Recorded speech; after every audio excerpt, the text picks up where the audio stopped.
Elias, un professeur de philosophie de 32 ans, se retrouve à un carrefour. L'université a fermé son département, jugeant sa discipline non essentielle. Ces mots résonnent en lui, le plongeant dans une profonde réflexion. Qu'est-ce qui est vraiment essentiel? Qu'est-ce qui donne un sens à l'existence? Il écrit dans son journal: « Je me demande si la force que j'ai cultivée toute ma vie, cette capacité à analyser, à théoriser, n'était qu'une illusion, une tour d'ivoire qui s'est effondrée au premier coup de vent. Peut-être ma véritable faiblesse était de croire que comprendre le monde équivalait à être préparé à ses bouleversements. Une observation simple le frappe.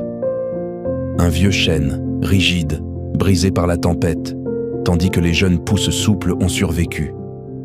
Puis, en observant la rivière, l'eau ne combat pas la pierre, elle l'accepte et trouve un autre chemin. Ces pensées le mènent à Sophia, une sage qui ne donne pas de réponse, mais aide à trouver les bonnes questions. Sophia lui partage la parabole du bambou et du chêne. La rigidité du chêne est sa faiblesse, la flexibilité du bambou, sa force.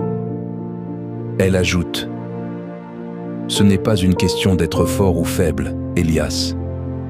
La question est: es-tu capable de reconnaître quand ta force devient une faiblesse et quand ta faiblesse peut devenir une force ?» Elias réalise que sa quête ne sera pas qu'intellectuelle. Il commence à observer, le cœur ouvert, la dualité de la force et de la faiblesse, partout autour de lui. Le voyage ne fait que commencer.